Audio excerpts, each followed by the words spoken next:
Welcome back, everyone. This is part two of a part three series chronicling my experience with drinking. After high school, I was off to college where the drinking increased heavily. And when my parents told me, you're going to college, I didn't really understand what that meant. And a perfect example of that is to get into college, you had to take the SAT tests. I didn't take them too seriously. I never took any test seriously. And both nights before my SATs, I was out partying. I showed up to the SAT test hungover, maybe still drunk a little bit. And I took them twice, and lo and behold, I get the exact same score both times. And I applied to a few colleges, and the only college I got accepted to was at one point rated the number one party school in the country by Playboy magazine. You can't make this stuff up. What are the odds? So already a partier, going to a party school, just setting myself up for just absolute mayhem. And mayhem is what ensued. Getting dropped off at the dorms, my dad gave me the talk and basically said, "Don't be an idiot," which I was.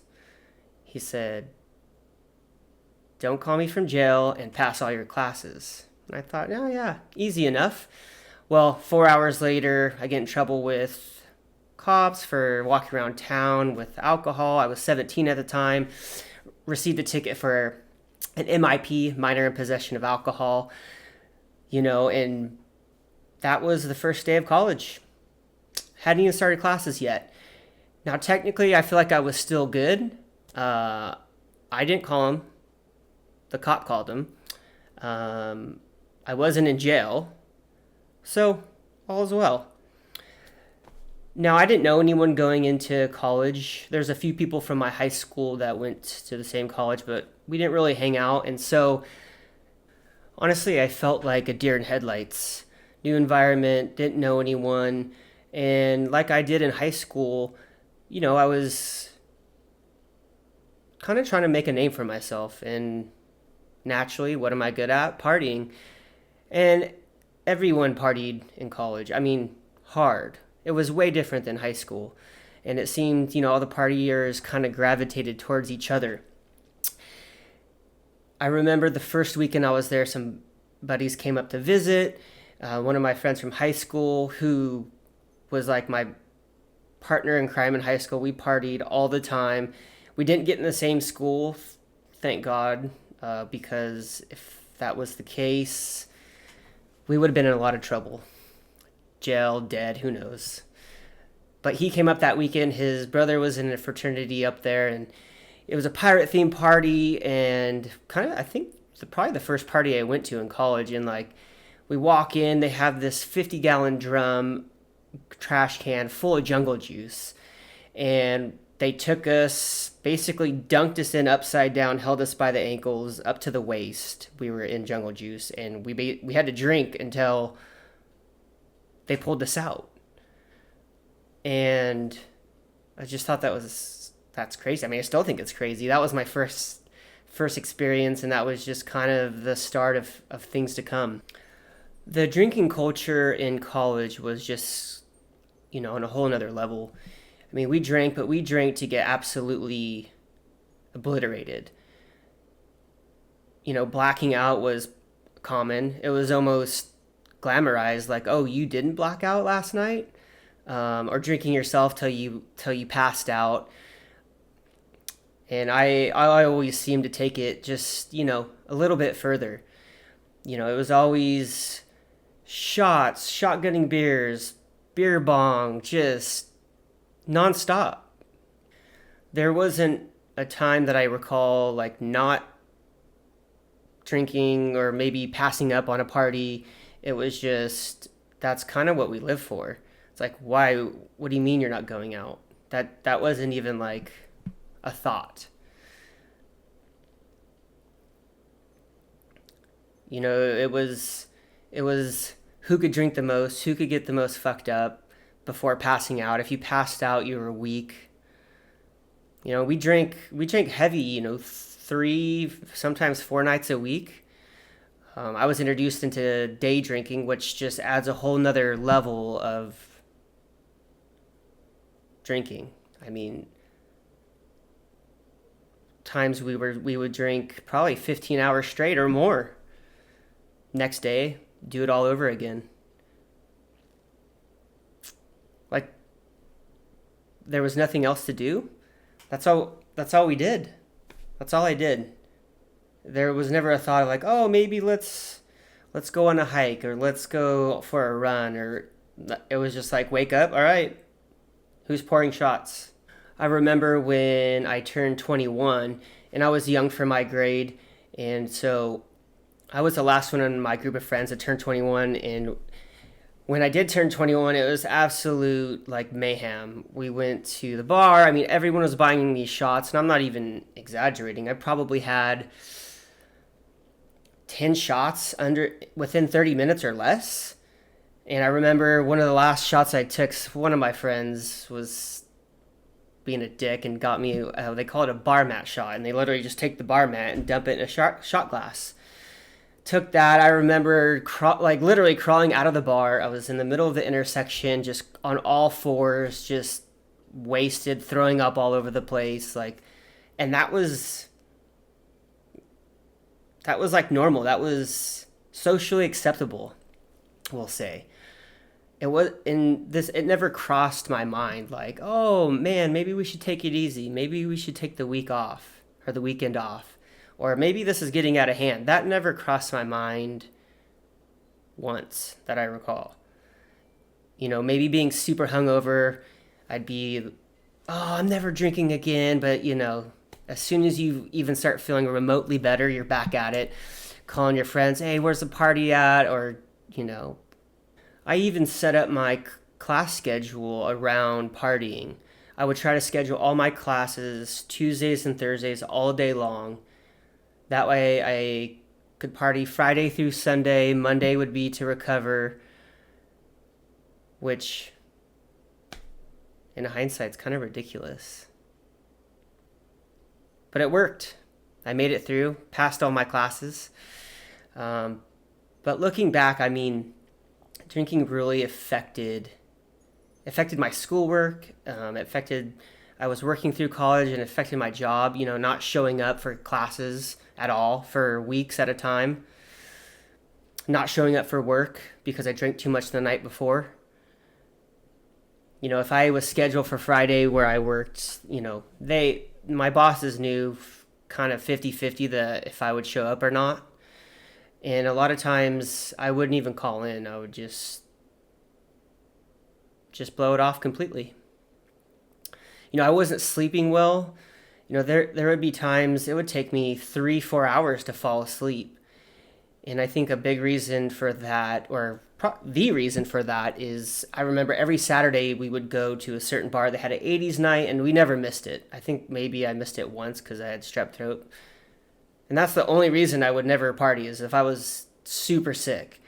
And there was a bar on the side and we knew the bartender, and he would serve us double vodka Rockstars, like strong all night. And so who knows how much Rockstar we were drinking, or I was drinking. And I couldn't sleep right until Wednesday, maybe Thursday, that following Wednesday or Thursday. And then it's Thursday, and it's time to start partying again.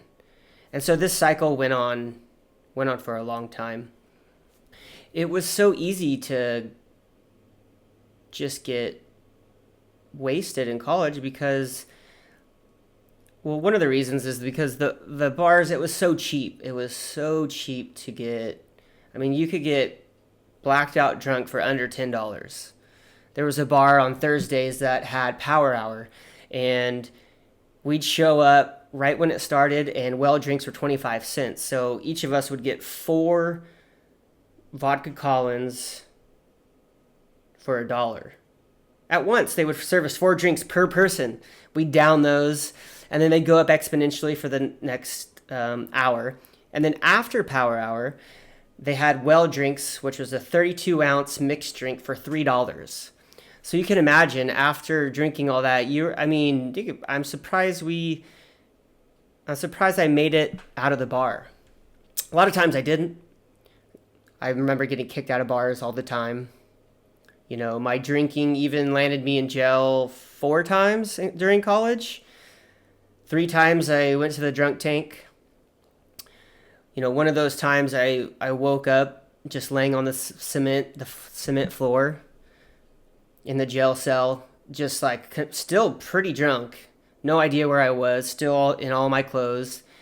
And when you go to the drunk tank, you have to blow a .08, which is the legal limit, for them to let you out. And at 8 in the morning, I blew a .28, which is insane.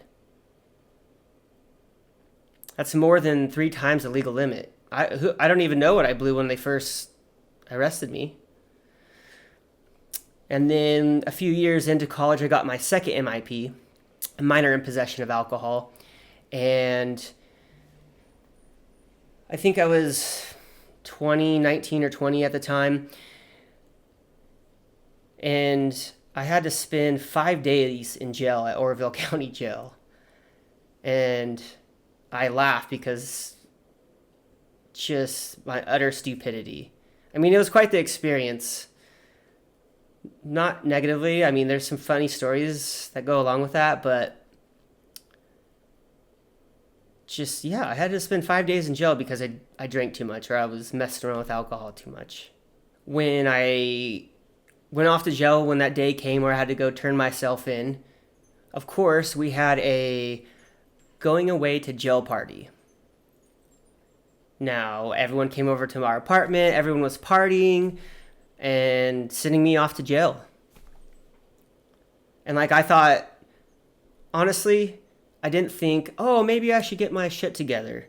Maybe I shouldn't party so much. I honestly thought, man, maybe I wonder what would happen if I didn't turn myself in and I just stayed and partied. That was my mindset. Not like you're being an idiot and ruining your life and going to jail. I wanted to actually just skip that and keep partying. Yeah, going to jail, that was pretty interesting. I do remember, I had to take the bus home after I got out, and that's about a 45-hour ride on the bus. And I remember man, I told myself, I'm never going to jail again. So maybe there was a little moment of hey, all right, don't be an idiot, which I was an idiot plenty of times after that. And I also look back and I was really angry, sober and drunk. I would say for the most part, when I was drinking, partying, we were all having a good time, but there were definitely times when, I drank too much, got a little angry, breaking things, smashing beer bottles, running through doors at apartments, punching through the sheetrock. I don't know how many holes I patched in our apartment from punch holes. If we were playing drinking games and I lost or we lost, I'd flip the table over. Just being an asshole, being destructive. One of my nicknames is Ner, which is short for Havner. And a lot of my friends, I remember calling me Angry Ner. And I was angry. Even sober, we'd be playing Madden on PlayStation. If I lost, I'd throw the remote, shattered quite a few remotes. And honestly, I wasn't sure why I was so angry. On the outside, I had nothing to be angry about. Life was good. Just having a good time in college, had amazing friends. A lot of them I'm still really good friends with today, 15 years later. But looking back, I always had a feeling that my life wasn't good enough, that I wasn't good enough, that I was selling myself short. And instead of doing the inner work to understand why I was feeling this way, I just suppressed it. I shoved it down. And I was just drinking, having a good time. But as soon as the party was over, as soon as the weekend was over, the hangovers would set in, and all the negative thoughts of not being enough would compound on top of my hangover. And it was just not a good combo. And it's a feeling that I would feel for many years to come. And even after all that, I never really stopped to think that anything I was doing was wrong. Even, I got to the point where my insides started to hurt. I could feel my liver hurt when I was drinking. Every time I'd take a drink, I'd feel a little sting, and I'd kind of like press in to my liver to relieve the pain.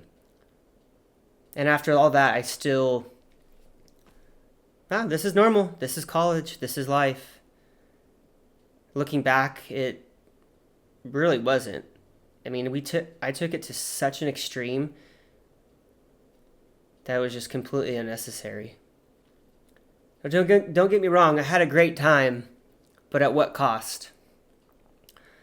I feel great now, but, who knows if I'll have any issues later on in life. So, was it worth it? Hard to say. Again, I had so much fun, so many great stories, so many good times, but also a lot of bad times.